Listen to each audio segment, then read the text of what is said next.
गुरुपौर्णिमेला नैवेद्यासाठी बनवली जाणारी तांदळाची खूपच पौष्टिक आणि अतिशय टेस्टी अशी खीर कशी बनवायची ते आज आपण इथे बघणार आहोत।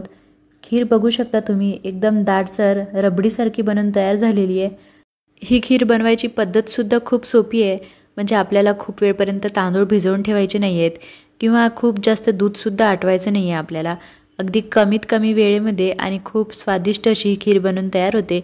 तर इथे यासाठी बघा, मी इथे छोट्या वाटीने वाटीभर एवढे तांदूळ घेतलेत।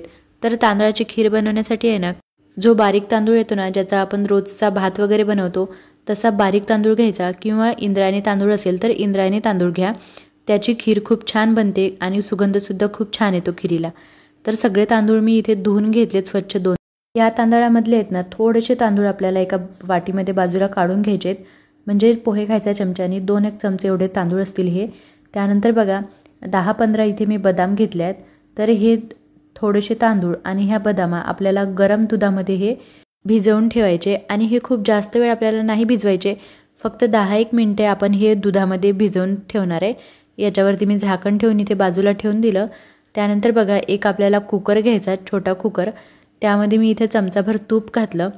तूप वितळलं की त्याच्यामध्ये जे आपले उरलेले तांदूळ होते ना, ते सगळे तांदूळ मी ह्याच्यामध्ये घातले, आणि हे तांदूळ हलकेसे आपल्याला परतून घ्यायचे ह्या तुपामध्ये। इथे बघू शकता तांदूळ छान परतले की त्याच्यामध्ये आहे ना, इथे मी एक छोट्या पेलाभर पाणी घातलं आणि 1 वाटी भरून एवढं मी याच्यामध्ये दूध घालणार आहे। त्यानंतर बघा, सगळे हे तांदूळ याच्यामध्ये मिक्स करून आहे ना, आपण झाकण लावून कुकरला ह्याच्या 2 ते 3 शिट्या काढून घ्यायच्या आहेत। त्यानंतर बघा, आता ही संपूर्ण खीर बनवण्यासाठी आहे ना, मी 1 लिटर एवढं फुल फॅट म्हशीचं दूध घेतलं होतं। म्हशीच्या ऐवजी तुम्ही गाईचं दूधसुद्धा घेऊ शकता, पण लक्षात ठेवा की आपल्याला फुल फॅट घ्यायचं आहे, म्हणजे खूप असं फॅट असलेलं, कारण की आपण ही खीर जास्त दूध आटवणार नाही आहे ह्याच्यासाठी। त्याच्यामुळे ना फुल फॅट घेतलं की आपली खीर पटकन बनते।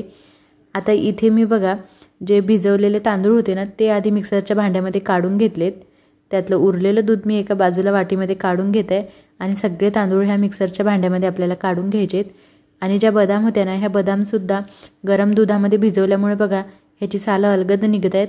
सगळ्या बदामांची सालं काढून आहे ना, ह्या मिक्सरच्या भांड्यामध्ये टाकून घेणार आहे, आणि ह्याच्यामध्ये थोडंसं पाणी किंवा दूध घालून आपण ह्याची मिक्सरला एकदम बारीक आणि प्लेन अशी पेस्ट बनवून घ्यायची आहे। त्यानंतर बघा, आता आपला कुकर झालेला आहे। ह्याच्यामधला जो भात आहे ना, हा सुद्धा शिजून तयार आहे। आता काय करायचं, एक असा चम्मच घ्यायचा, असा डवला चम्मच असतो बघा, ह्याच्या अपोजिट साईडने आहे ना, असं ह्याला बुडाने असं मस्त मिक्स करून घ्यायचं, म्हणजे आपला जो भात आहे ना पूर्ण असा छान स्मॅश होतो। ह्याच्यामुळे खीर आपली छान अशी गाढी बनणार, आणि भात खाल्ल्यासारखं वाटणार नाही, दूध भात खाल्ल्यासारखं वाटणार नाही, सगळी खीर छान एकजीव मिक्स झालेली असेल। आणि इथे बघा, आता जे उरलेलं दूध होतं ना, 1 लिटर दूध, ते मी इथे गरम करायला ठेवलं, आणि हा शिजवलेला जो भात होता तो ह्याच्यामध्ये घातला, आणि ह्या चमच्याने मिक्स करायच्या, कारण ह्या भाताचे गडे बनवू शकतात। छान असं मिक्स करून घ्यायचं सगळ्या दुधामध्ये।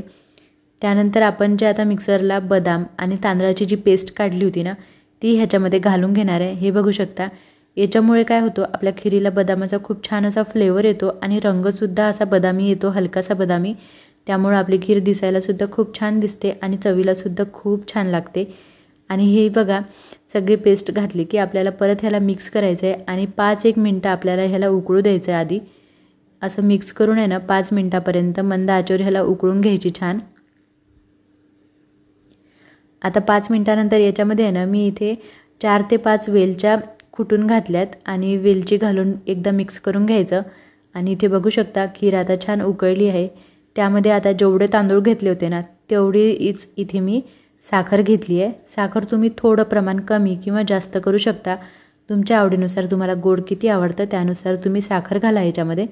त्यानंतर इथे मी अर्धी वाटी एवढे आहे ना, काजू, बदाम, पिस्ता आणि मनुके हे हलकेसे तुपामध्ये परतून घेतले होते, आणि ते ह्याच्यामध्ये घातले। आणि ही खीर बघा, ही आता गाढी व्हायला सुरू झाली आहे, आणि ही आपल्याला खूप जास्त वेळ काही शिजवायची नाही आहे, फक्त 10-1 मिनटं आपल्याला शिजवून घ्यायची, आणि आपली खीर आता गाढी झाली आहे, मस्त रबडीसारखी ही खीर बनून तयार होते। याच्यामध्ये जे आपण बदाम आणि तांदळाचं जे पेस्ट बनवून घातलं ना, त्याच्यामुळे आपली खीर जी आहे ती पूर्ण अशी दुधासोबत एकजीव होते, आणि प्लेन आणि खूप स्वादिष्ट आपली ही खीर लागते। त्यामध्ये आता इथे शेवटी मी इथे चमचाभर तूप घालणार आहे। हे बिलकुल ऑप्शनल आहे, तुम्हाला आवडत असल्यास घाला, नाही घातलं तरीसुद्धा चालेल. आणि ही खीर छान ह्या तुपामध्ये मिक्स करून आहे ना, आता मी गॅस बंद केली आहे, कारण ही खीर जशी थंड होईल ना तर ही आणखी गाढी होणार आहे. इथे बघू शकता थंड झाल्यानंतर ही खीर अजूनच गाढी आणि एकदम क्रीमी अशी दिसत आहे. खूप छान दाटसर एकदम रबडी मलाईसारखी खीर वाटत आहे आणि खायलासुद्धा खूपच स्वादिष्ट लागते. तर ह्या गुरुपौर्णिमेला तुम्ही ही तांदळाची खीर एकदा नक्की ट्राय करा. आणि व्हिडिओमध्ये थोडं जरी काही आवडलं तर प्लीज चॅनलला लाईक, शेअर, सबस्क्राईब, कमेंट नक्की करा, कारण त्याने मला खूप खूप मोटिवेशन मिळतं. आणि तुमच्या मित्रमैत्रिणींसोबत शेअरसुद्धा करा. थँक्यू.